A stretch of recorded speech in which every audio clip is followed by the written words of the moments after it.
The Bible was never to tell God's people to go to heaven. It was for God's people to learn how to bring heaven to earth.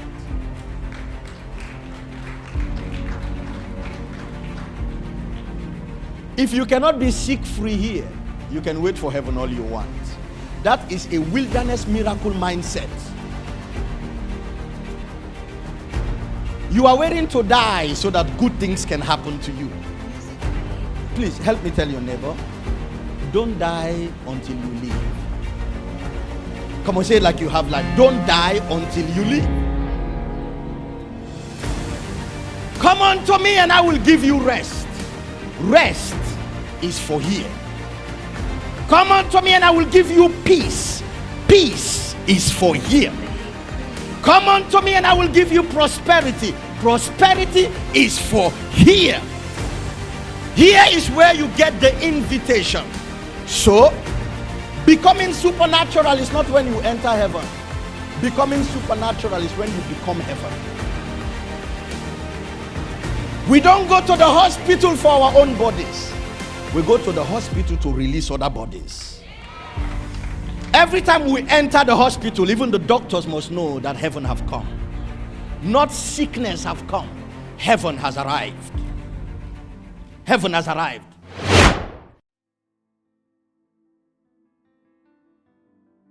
The Bible did declare that which is born of the flesh is what? Flesh. That which is born of the spirit is spirit. What is it really? How does an individual look when they are born of the spirit? I don't think that's a question you have truly asked. How does that look? What's the after effect that we should be hearing or seeing? To really be sure, you know, when a child is born into this world physically, the child do not have to tell you that he or she is a human being, because that which is born of the flesh can clearly be seen as flesh. It doesn't have to tell you I'm a human being. You can tell by just looking at it that there is materials that are made of that child that do not raise any question that this child is a human. Is born of flesh. What about things that are born of spirit? A person that is born of spirit. How does that look? Yeah, what we read on Sunday. For the law of the spirit of life in Christ Jesus has made me what? Free. It made me free. Free from what? Free from the law of sin and death. The law of the spirit of life has made me free. And somebody asked the writer, free from what? And the writer said, free from the law of sin and death. A man that walks by the law of the spirit of life, even if you bury them, you go to the house where they used to live, you will have to find them there. After you take them to the mortuary and you bury them, and you make a mistake and go to the house where they used to stay, you will have to find him sitting and maybe eating chicken. That is not a message you will ever be able to wrap your head around. The law of the spirit of life has set me free from the law of death. What kills people cannot kill me. Whatever law that governs death, I am free from it. Now, you may think the author is telling you that we will never find you dead. No, he's talking about something much bigger. He's talking about something much bigger. He's talking about a law of God. He's talking about a law that if you die as a human, you have the power to come back at something else, because you are free from the law of sin and the law of death. You will never be able to fathom that, because your mind, you've seen too many people die and nothing happen after that. So you yourself, you are preparing to die and you are preparing for rapture. You are not preparing to live forever. Let's read it again. The law of the spirit of life in Christ Jesus has made me. It's not going to make me. He has made me free. Free from the law. What's the law of what? The law of sin and the law of death. Everything that governs death and governs sin, the law of the spirit of life have set me free from it. So the law of death said, it is appointed to a man to die once. After that judgment, the law of the spirit of life says, it is appointed for a man to never die. If they sleep, they can wake up. You won't be able to govern them. Because I'm coming after you. That which is born of the spirit is what? That which is born of the flesh is what? The job that you are working in right now. What are you employed as? That which is born of the spirit is spirit. That which is born of the flesh is flesh. When a Christian takes an employed job, I'm coming after you now. Take a job where you go for an interview and you are employed and you don't know how to function as a spirit and you don't know what laws to apply before even you apply for a job.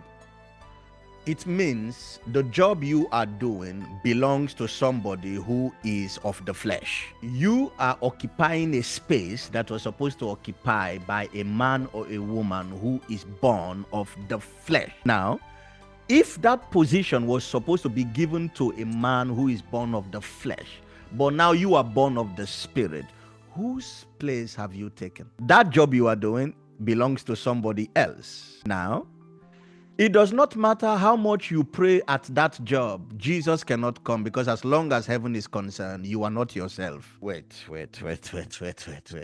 That which is born of the flesh is flesh. That which is born of the spirit is what? Spirit. When you read Genesis chapter 1 verse 26, God created your spirit, and the only thing he gave to the spirit is a blessing. When he created the flesh, he gave the flesh a job. So only flesh should work, spirit should be blessed. God. Now, the day you became born of the spirit,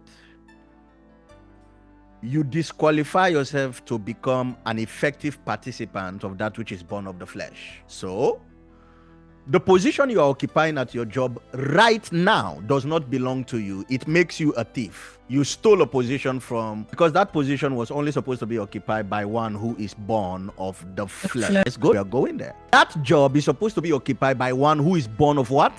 Flesh. What are you doing there? Being born of the spirit. If you are born of the spirit and you took a position that was only supposed to be occupied by the flesh, every time you are at your job, you are not yourself. You are somebody else. How do you call Jesus when you are not yourself? What happened when you are not yourself, but yet you are praying and doing spiritual activity in a place you are never supposed to be? I told you that this could be problem. I've just barely started. That which is born of the flesh is flesh. That which is born of the spirit is spirit. Jesus said, a man that is born of the spirit is like the wind. I don't think it's a wind that went to an interview. Remember, I'm talking about the law of the spirit of life. So, when you go and take a job, you are obeying the law of death, not the law of life. It's the law of death. I'm going there. It doesn't matter if you don't like me. I don't care. I have a message. Yeah. So every day for 7.5 or 8 hours, you are not yourself. You are somebody else. I don't know how the Bible can tell you that in your weakness, his strength is made perfect. So you have the strength of God being born of the spirit. Right? You have the strength of God, correct? Then ask yourself, why doing a job makes you tired if you are yourself? Why does it make you tired? Because for 8 hours, you were somebody else that was home sleeping, but using your body. That which is born of the spirit is spirit. That which is born of the flesh is flesh. Genesis 1:26, let us create man in our image. He created the spirit and he said, he blessed the spirit and he told the spirit, have dominion. He get to Genesis 2:7, he formed the man, and the man is given the physical job to do. But now that we are born again, we are not physical people. We are spirits. We have returned back to our original self. Genesis 1:26. Whatever income you make, you can only make income out of a blessing. And your income must come from a place where you have dominion, not where flesh have dominion over you. Let them have dominion. Let who have dominion? The spirit man. Let them have. Did he say let your boss have dominion? No, let them have dominion. That which is born of this. I keep fighting with you guys. Start your business. You don't know the trouble that You have not even asked yourself, what does it look like when a man is born of the Spirit? What job should that man get that still qualifies him as a spirit? I know you, I know you, I know you, I know you. Even if God comes down and preach this message, you still need money. I sent you a message today by my father. If you are thinking money is an evidence that you are broke. Even after you get money, even if you get a lot of it, it's still an evidence that you are broke. Getting money is the result of brokenness, absolute prosperity. But you gotta know, what does it mean to be born of the Spirit? I don't think that's something you guys think about. You know, yes, you know that God is spirit, and you know that God has given you his spirit. You have never asked yourself, what does it mean to be born by the Spirit? What does that mean? I'm born by the Spirit? I know what it means for a woman to push a baby. I've heard about that. But what does it mean when a spirit goes to a spirit hospital and push out a spirit? How does that child look like? I'm about to show you something in the Bible. I'm just not sure you can handle it. What God expected a man to do after you are declared dead and you are taken to the mortuary, you are buried. What God expected you to do. Yeah? That which is born of the flesh is flesh. That which is born of the Spirit is spirit. That which is born of the flesh is flesh. That which is born of the Spirit is spirit. Whatever is born of the Spirit is not spiritual. The thing itself is spirit. You are thinking spiritual. You are thinking, I'm going to be spirit. No, no, no, no. Whatever is born of the Spirit is not spiritual, it's spirit. For example, angels are not spiritual. They are just spirits. There is no angel that is spiritual. They are just spirits. How do I tell you that? Okay, let's go back to our text. For the law, read it with me. For the law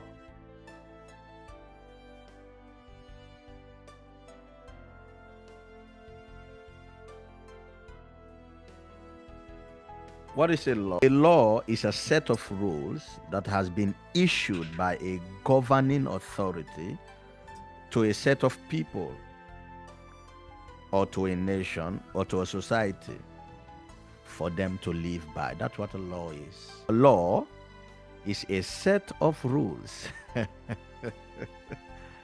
that has been issued by a governing authority to a people, or a nation, or a place, for those people to live by. So there is something called the law of the Spirit of life. So if a law is a governing authority that has been issued to a set of people for them to live by, it means the day you became born again is the day you have to begin to learn the laws of the Spirit for the purpose of living by them. You now live by a different set of rules, not the set of rules you had before you were born again. So before you were born again, if somebody told you you have to go to work for 8 hours, after you become born again, you are free from that law. You are free from that law. You can sit home now and make more money than the person that went to work for 8 hours. But you just have to be willing to start obeying a different set of rules. They are called the rules of the Spirit, or the laws of the Spirit. I am under a new government. You are under a new governmental system. I still ask, the job you have, who did you take it from? I'm still asking. That which is born of the Spirit is spirit. That which is born of the flesh is flesh. The job you have, who did you steal it from? Because it is a sin to covet. It is a sin to steal. Who did you took it from? Who was supposed to be at that position that you took? You decided to not take your position as a spirit. On top of that, you decided to take somebody's place as a flesh. You have committed two crimes already. That which is born of the Spirit, it's not spiritual, it's spirit. And that which is born of the flesh is what? That which is born of the flesh is flesh. That which is born of the Spirit is spirit. It's not trying to be spirit, it is spirit. Can I say something here? At the end of the month, unless you can show me your paycheck that is spiritual, your spirit was useless 8 hours every day. It means every time you had a job, only your flesh was working, your spirit was useless. Because that which the spirit achieved is what? Spirit. So I want to see your money in spirit form. If I can't see it in spirit form, your spirit did not work. What was your spirit doing for 8 hours every day? I told you I need to sit to have this kind of conversation. I can't do this in church. I can't do this I'm asking question. If truly you have been born by the spirit as God declares, I want to see the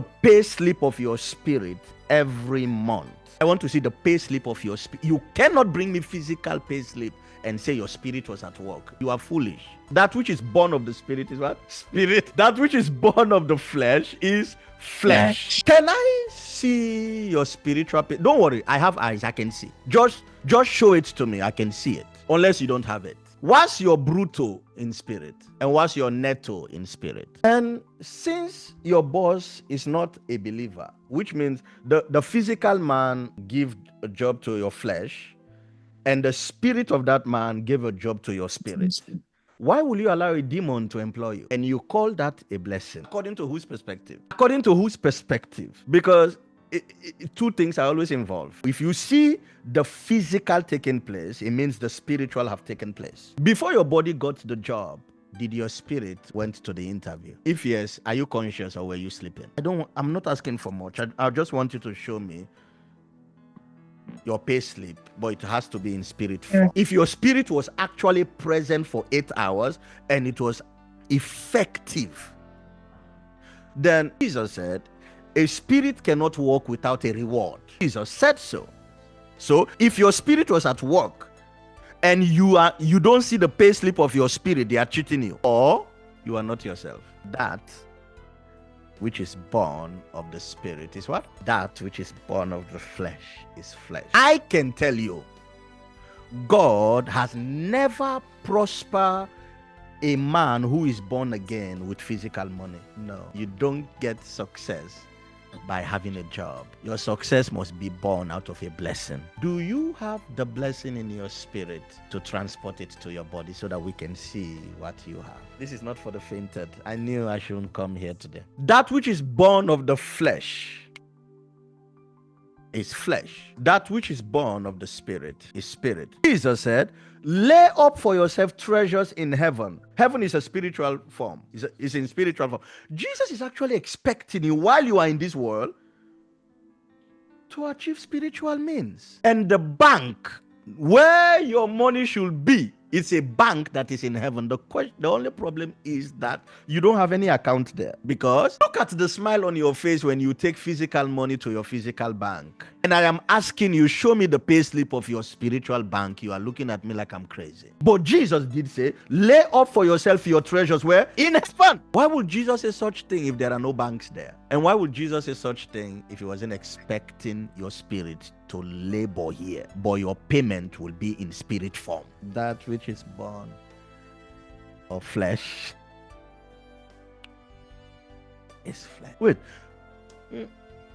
people take a loan in the physical world to buy a house or to buy a car. Yeah, if you want to buy a house in the spirit, what's that process look like? Unless you are decorated with nothing. Unless you are decorated, all right, but you are decorated with nothing. Are you still there? Yes. I wonder when you guys wake up from sleep, if you normally check if your spirit is in your body while you're about to go do things that the spirit is not aware of. Does your spirit follow? Does it stay? When it follows you to your job, where does it sit? What does it do? I want to say still one more thing. How can your spirit be so powerful in church but so useless at work? Look at the freedom your spirit expresses in church. It expresses itself. It doesn't care. Nobody can stop it. But because the job you have is not your own, when you get there, your spirit cannot express itself. I'm still asking. Please, if I ever come to you and I said, I want to know how much you make, I'm not talking about your physical. You, as your spiritual leader, I have the right to come and ask you one of these days. And I expect you to show me the receipt of your spiritual income. Unless you can explain to me, yes, I went to work, but my spirit did not work. But you know what the Bible said? Unless the Lord build a thing, if the flesh build it, its builders build in vain. Unless the Lord builds a thing, In other words, it should not be possible for your spirit and your body to be walking in one place and your body gets tired. Is your spirit tired? If your body gets tired and your spirit is not tired, something is wrong. If your spirit gets tired and your body is not tired, it just means one thing: they were not in unity. When did you start separating yourself? If I see Jonathan and Josephine and I see Jonathan is tired, Josephine is not tired, that only let me know that they did not do the same thing, right? That's why one is tired, one is not tired. They did not do the same thing. So your body cannot be tired of a job and your spirit is not tired, and you can tell me that your spirit was present while your body was working. You are lying. Your spirit was not present. That which is born of the spirit is spirit. You will never accept my message. I know. I can feel it. You will never accept it. You will never accept my message. You will never accept my message. That which is born of the spirit is spirit. That which is born of the flesh is, I can go to a Prophet Prem conference, and a job that was supposed to pay me according to my value 10, 12, 15,000, I can do it for free because I know something somewhere somehow. I know something somewhere somehow that I learned. The Bible says when God created the natural things so you can learn about the things of the spirit. Right? The natural world was supposed to be a teacher for us to understand the spiritual world. I have gone to stand at a bank and I have seen somebody goes into the bank and withdraw money. And I discover if I have money in my account upstairs, I can withdraw it anytime I want. You will never find me broke. I promise you. Never in my life will you find me broke. Anytime I need money, just give me a moment to enter my room. I will come out with the money. It's called withdrawal. I don't need to go to you go to the bank because I'm not sure if you are born of the spirit. It does not matter how much money I need. I can enter my room and bring it out. According to my account in heaven. According to my account. We once had a senior minister in KA who went on to tell people that she's angry because I normally take them to go work with media and I don't tell anybody how much I make. I say, wow. A lady that I am raising to be a giant in the spirit is talking about carnal things. Carnal things. What are you talking about? What are you talking about? What are you talking about? Who stands in the presence of a father and asks for money? Only a stupid child. Only a stupid child stands in the presence of a father. Bishop Duncan Williams once called one of his sons after the son has preached for him. Now the son come into the office after the service was over. He put $10,000 in one envelope. He put a bottle of oil in the other, and he told his son, choose. And that was the time his son didn't have any money. He wanted money. He didn't have any money. His family needed money. Something, I don't know if it was because of the house where they were staying. The family needed money. Archbishop just put oil there and an envelope there. He said, choose. He could not choose. He went out and took fresh air first. He came back. He said, I've thought about it. I want the oil. I've thought about the oil. I want the oil. Right now as we talk, the tithe that guy, he have sons that gave him $1 million as tithe. Yes, right now as we talk. The man has private jets. He has a whole city he's building, but he was given an option. Choose spiritual currency or choose physical currency. For some reason, God helped him to understand that which is born of the spirit is spirit. That which is born of the flesh is flesh. That which is born of the flesh is flesh. That which is born of the spirit is spirit. Look at it. For God said, let us make man in our own image, according to our likeness. Now he's about to create the spirit man. Pay attention. According to our likeness, let them have dominion. The word you have to pay attention on there is over. That has nothing to do with being employed. That has something to do with controlling those that employ employers. Let them have what? Dominion over the fish. How do you control fish when you cannot swim? And how will you learn to control things that are in realms you cannot enter when you are busy spending 8 hours in a place you should never be? Let them have dominion over what? The fish of the sea, over the birds of the air, and over the cattle, over all the earth, and over every creeping thing that creeps on the earth. Look at the next sentence. So God created man in his own image, and in the image of God he created him, male and female. He created them. And you have to see the next verse. Then God what? So the responsibility was supposed, the way you see that a man is doing what his spirit was given to do, is that the man is doing it in a blessing. Don't look for the salary. Look if there is a blessing in the thing the man is doing. If there is no blessing, the spirit is not involved. Then I tell you one thing about that man. He's not very useful to God. I am telling you, that man is not very useful to God. I don't know if you know that God can use you, but to him you are not useful. The Bible has a name for it. You know what it's called? It's called a form of godliness. The things you do, look, they are in a form of godliness, but they are not godly. They are only in a form of godliness. That which is born of the Spirit, Spirit is still there. I don't know if you know the difference. The Jesus that was not born again went to Peter's job to call Peter out of the job. The Jesus that was born again, Peter had to leave his job to meet him. I don't know if you know the difference. Think about that. The Jesus that is now will never meet you at your job, because that man can give you a job. God gives you a work. Are you doing your work, or are you doing your job? It's a question. Are you doing your work, or are you doing your job? What exactly are you doing? And I love my mentor definition of a job, J-O-B, just over broke. Just over broke. I love my mentor, Prophet Prempe. I love the man. We have a special bond somewhere. By the time you know it, very soon, that thing you call money, I don't know if you know that it's not going to be existing anytime soon. Very soon, that thing you call money will not be in existence. Then you will have to know what will be in existence next. I have heard Elon Musk being interviewed about the robots they are building. Elon Musk opened his mouth and says they are waking up demons.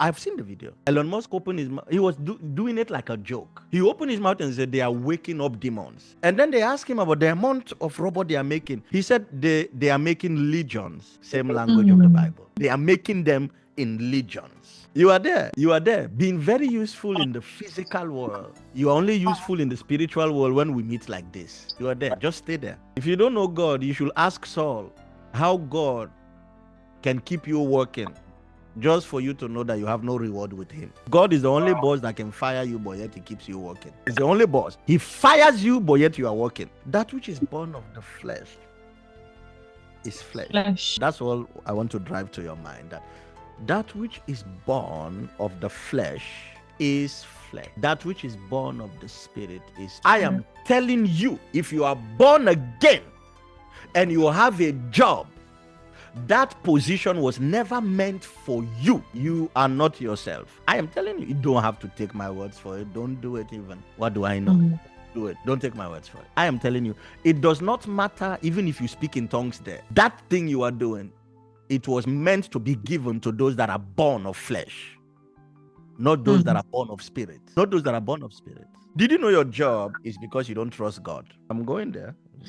I did say it on Sunday. I said I want to sit down. We can talk about a few things. I do want to ask you a question. When rapture comes and you make it to heaven, which I pray we all do, what are you going to be doing for 8 hours there? Because what you have been doing for 8 hours here has nothing to do with the kingdom. When you get to heaven, how are you going to be using that 8 hours?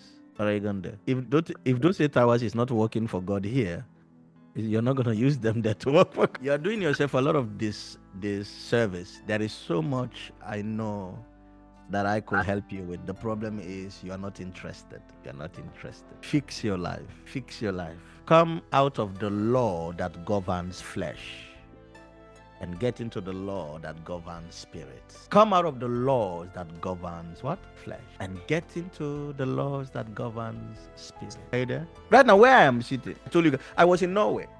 For you that are new here. I was in Norway, and some of my church members came to visit me. I took them to the mountain where I go and pray, close to my house. And, a lot happened there. A lot of great things happened there. Another day's talk. We came down and we're at my house.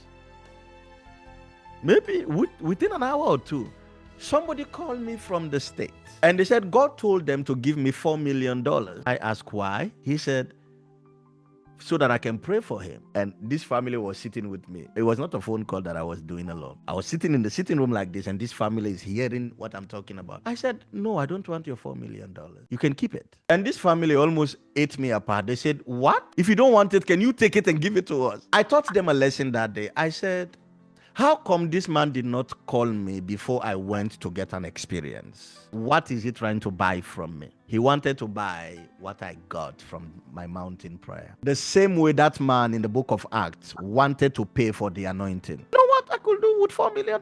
Well, you know what I can do with an experience with God? Where I'm seated today, here I'm seated. The one you guys are seated there. I have like 5 people who wants to talk to me. They want to hear a word from 5. All of them are millionaires. They could sow a seed into my life that could change my financial status. I'm not interested. I am not interested. I have my eyes on things bigger than money. I have my eyes on things much bigger. I know that the curtain of time is being rolled up. I have my eyes on something much bigger. You know? I'm trying to figure out how I can be one of the pilots of the planes that rapture the people. I don't want to be raptured. I want to be one of the pilots.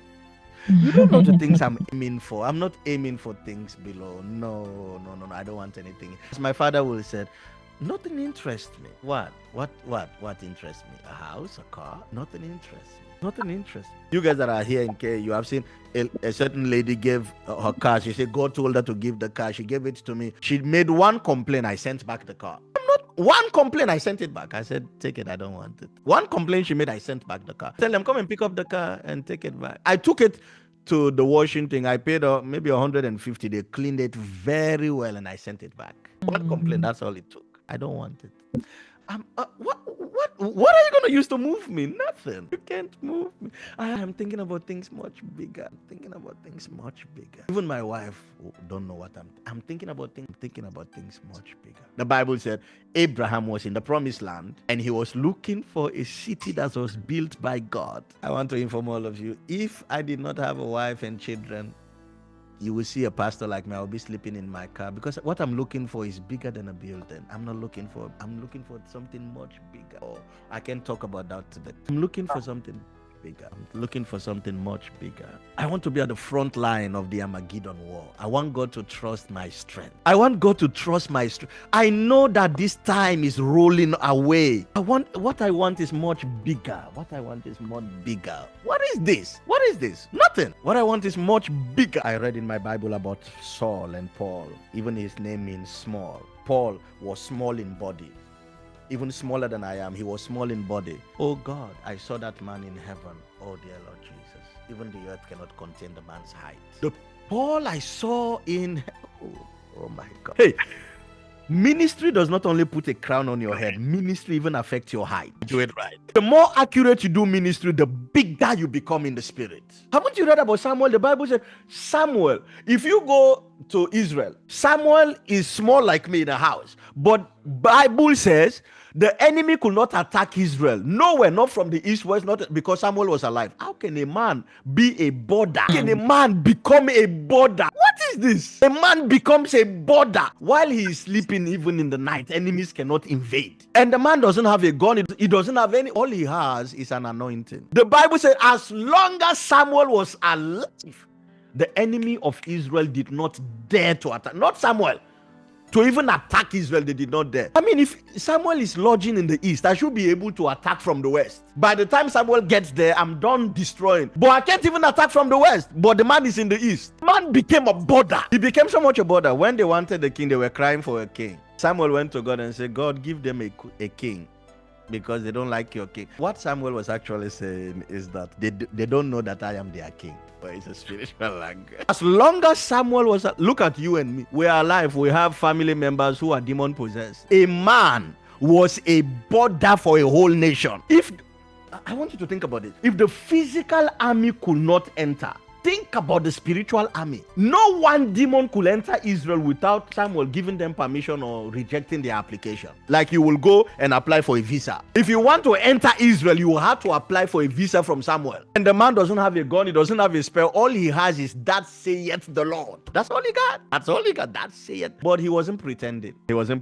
If he says it, It's from there. Those men did not have house. What they have is an environment. You did not hear what I said. Those men did not have houses. They didn't have chariots. No. Elijah could say, King, take the transport and go. But by the time the king got to the destination, Elijah was there. Lord, make me an altar. Lord, make me an altar. Make my life an altar of possibilities. Lord, make my life an altar. Make my life an altar. When the sick want a healing, make me an altar. When the demon possessed need deliverance, make me an altar of possibilities. Make me an altar.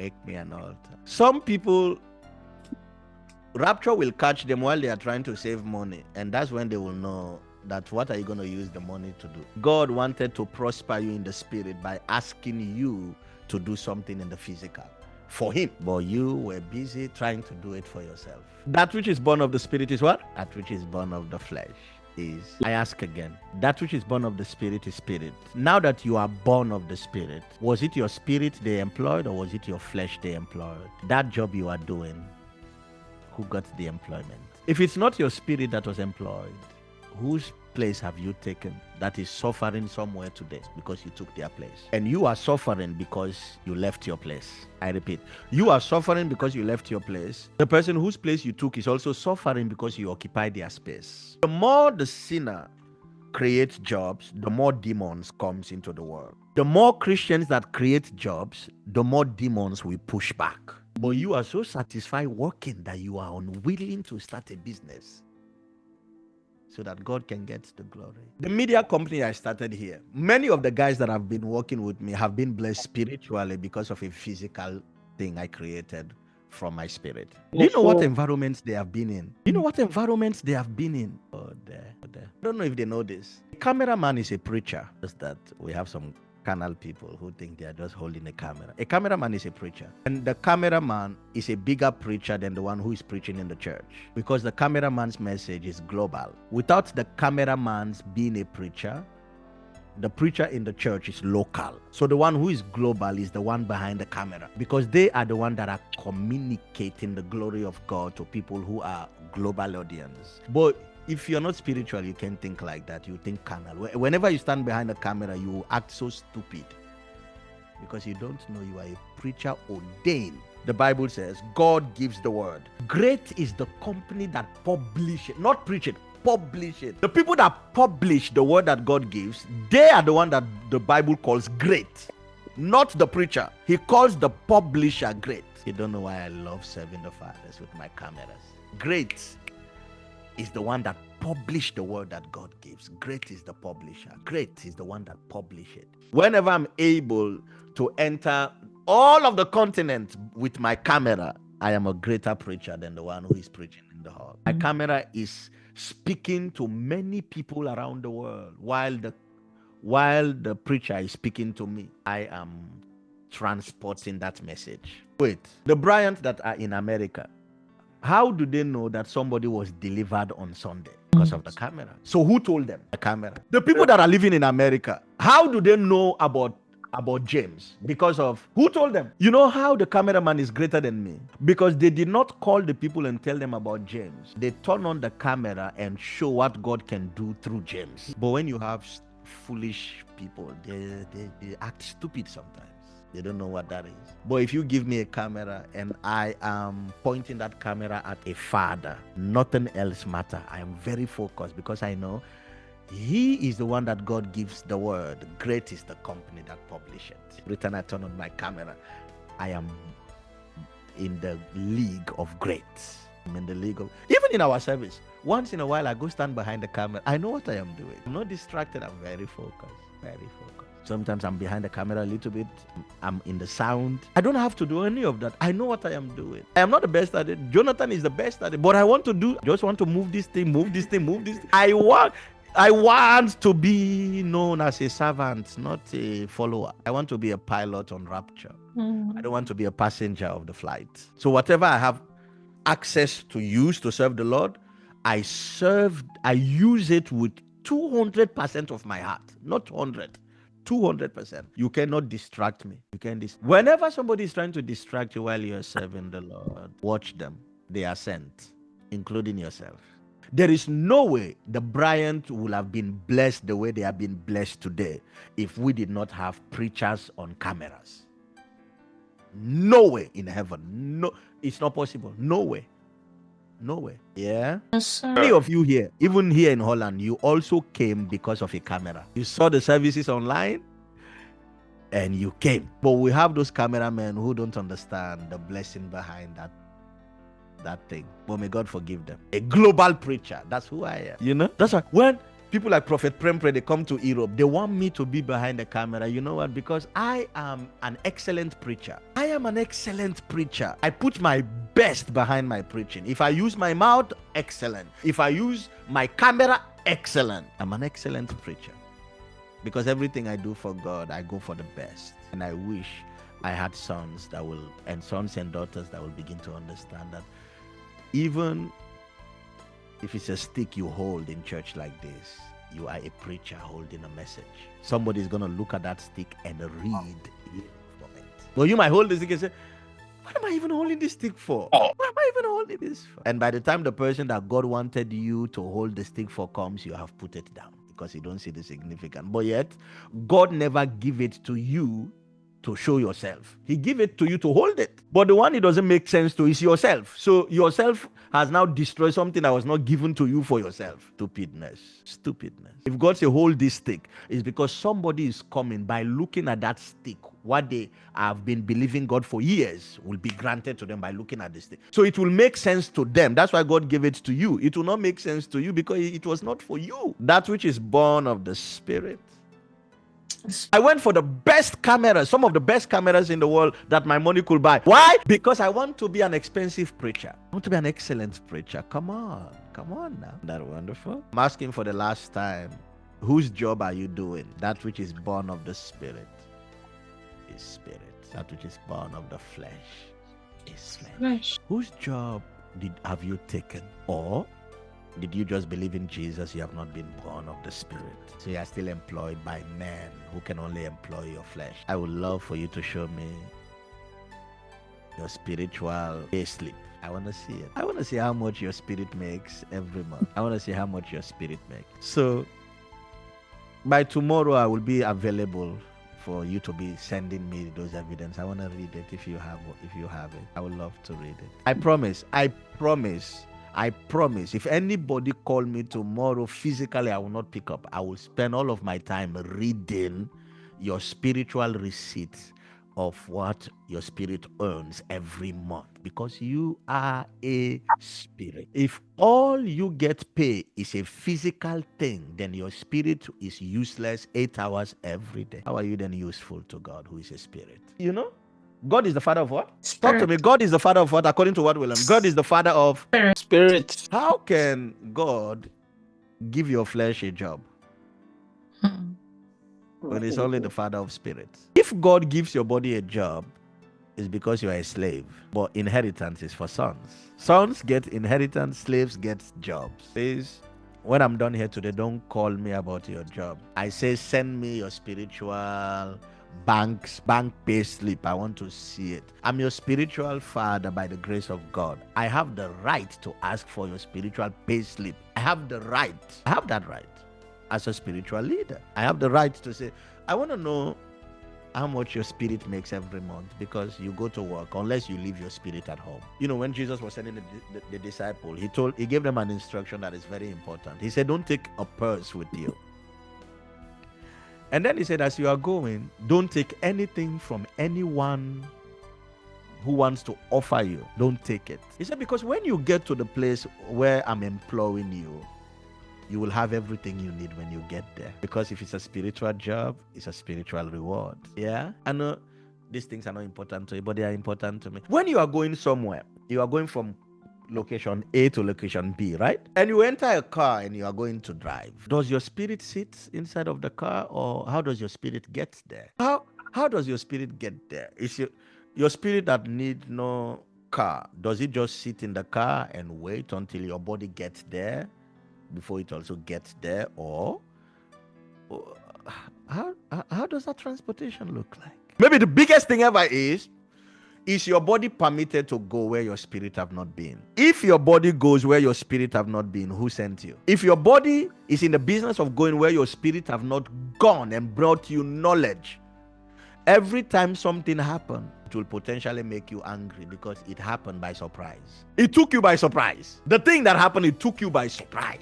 And the ingredients for anger is when you are taken by surprise. When something happened you did not expect to happen. That's the receipt of anger. So an angry person is a person whose spirit is useless. I'm so sorry. There is no way that I know you were going to curse me, and now that you curse me, I'm still angry. But why? I knew you were going to do that. The response will be, oh, I knew you were going to do it. The response will not be that. Jesus had the kind of anger that I love. The Bible calls it holy anger. Your own anger is not holy, we know. Please stop it. Your own anger is Hollywood anger. Jesus had holy anger. You have Hollywood anger. You have Hollywood anger. Jesus had holy anger. He's only angry when the things of God don't go the right way. He's not angry about nothing else. He wasn't angry that Judas betrayed him, because he even allowed Judas to come and kiss him. You will have slapped Judas. After you know that Judas betrayed, and then he's now coming to identify you with a friendly kiss. Yo, what?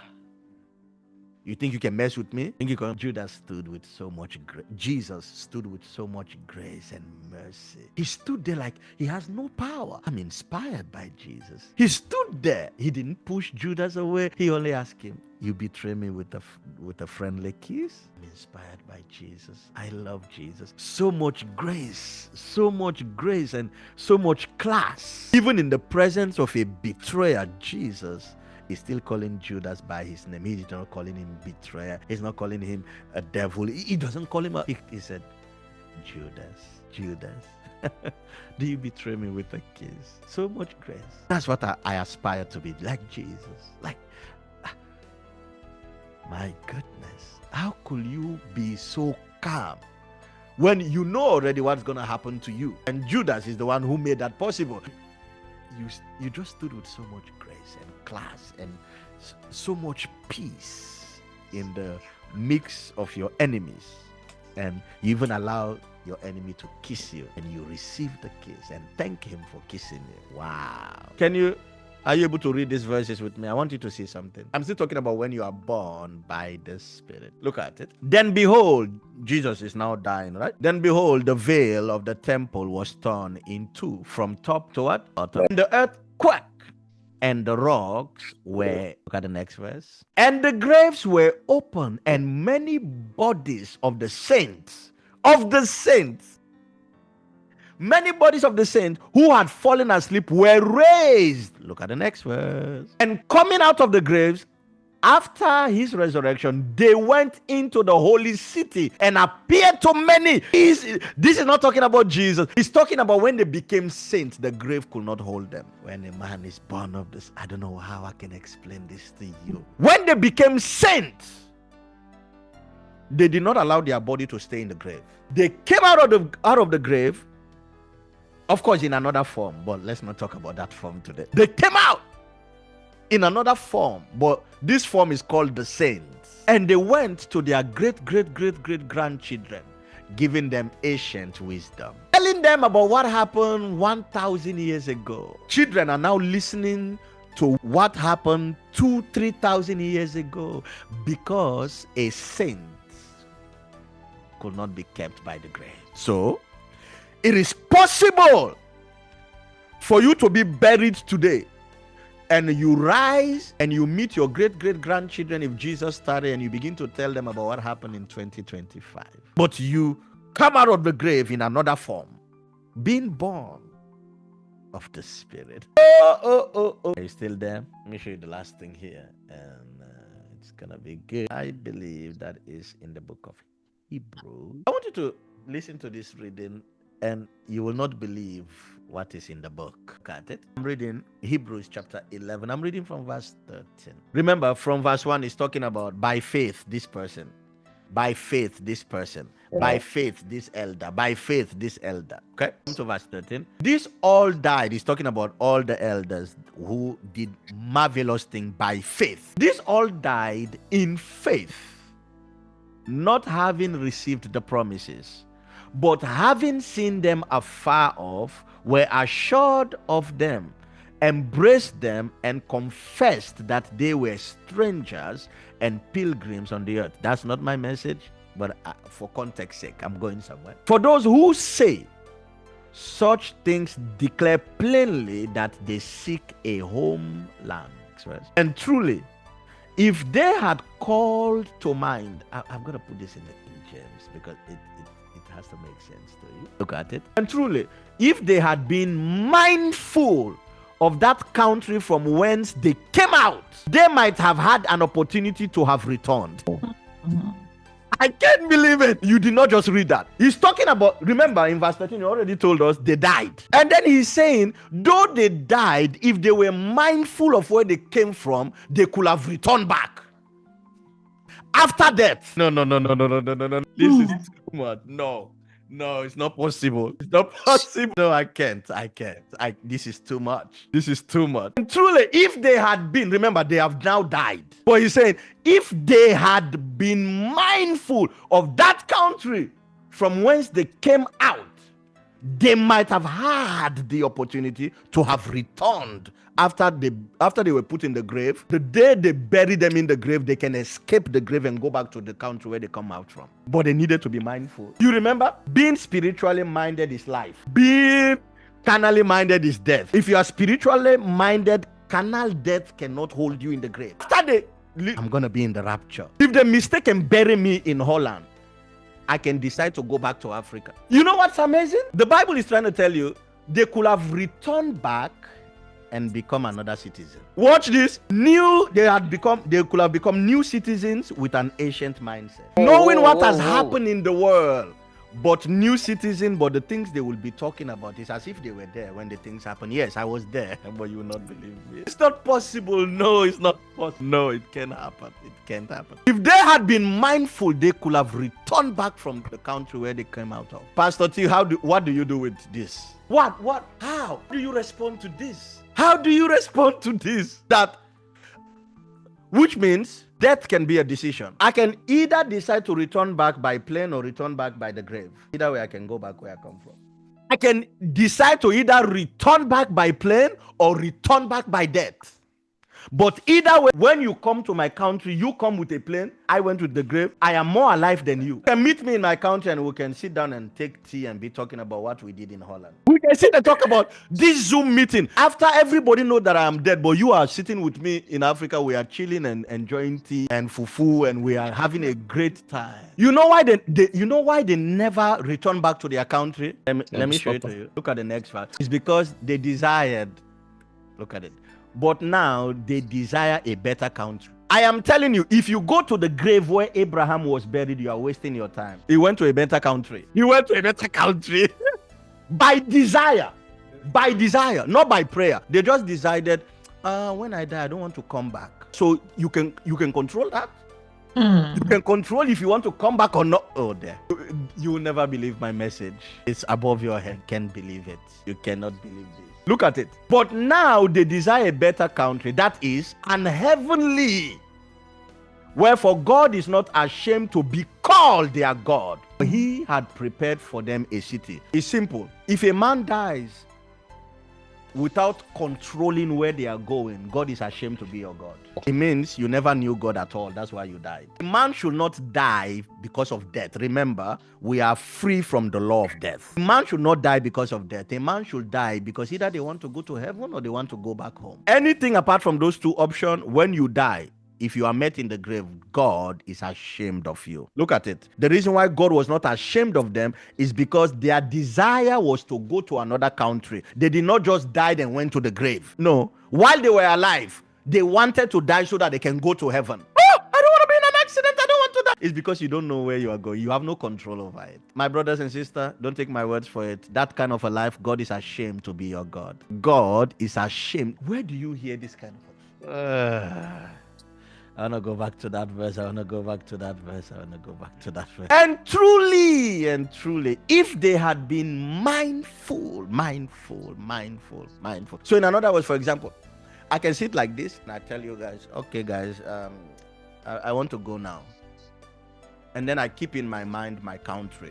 If I close my eyes of death with my country in my mind, that's where I've gone. You going to the funeral to be lying about me there, you are wasting your time. There is no other place that humans lie like a funeral. My brother was the best. He cared for. But when he was in the world, you guys did not even got along. Every time you guys were fighting. But now at his death, he was the best brother I had. You know you are lying, my brother. You know you are lying. You know you. Why are you lying over a dead body? Oh, I miss my auntie. But for 5 years, you have not even spoken to the woman. Now she died, you are crying. You say you miss her. Death is by choice. Destination is by choice. Most Christians have never heard such things, and I'm telling you. I am telling you. People sit in their chair and they drink juice that is called heavenly. And then a juice that is called heavenly. While they are drinking it, they said, which one of you want to follow me to heaven today? And the juice name is heavenly because even the juice is telling you where they are going. Said, okay. My wife, please take care of the church, and I'll see you when you come there. And then he goes, he's gone. No sickness, no accident. Sit in a chair, eat your food very well, have a conversation with your wife. Please take care. I want my daughter to be a doctor. I want this one to be a lawyer. I want this one to do this. I want 5 years from now, just take the church from here, put it in that building. You will have been able to buy your own building. Okay, you have all the plan here. You have any question? No. Okay, then I'll see you when you get up there. Bye. You are even driving carefully because you don't want to be in an accident. Men are deciding when to die. Of course, it's not your fault. You are even struggling to pay tithe. Why will you not be worried about your death? Because you have to be worried about because if you die now, you don't even know where you are. Like Muhammad. You're like Muhammad. When you die now, you will be. You want us all to gather around your casket to be pleading for mercy. Lord, have mercy. No, if you die this way, you will go this way. Yes. Muhammad, where are you going? I don't know where I'm going. Only God will have mercy upon me. Look at what is written in the book of Hebrews.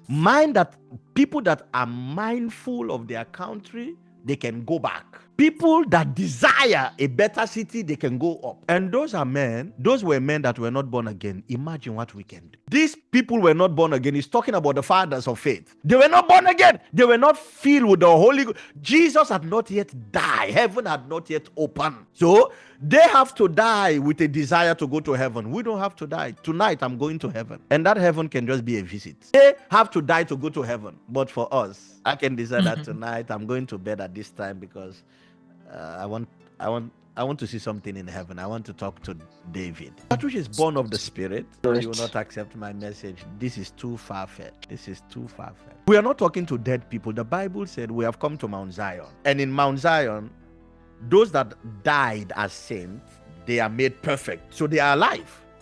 Mm-hmm. So if I say, I'm going to talk to David, don't think witchcraft is going to talk to the dead. David is not dead. You just read that the Bible says they came out of their grave. You just read it. How could you still say they are dead? They came out of their grave. These men came out of their grave and went to visit their great-great-grandchildren. Oh, dear Lord. Oh, dear Lord. Oh, dear Lord. You know? Question. When Jesus was levitating, only him was there to levitate. These people, when did they go to heaven? These people that came out of the grave, they were not there when Jesus was levitating. They were not there. Only Jesus levitated. So when did they went? Or did they go or they are still here?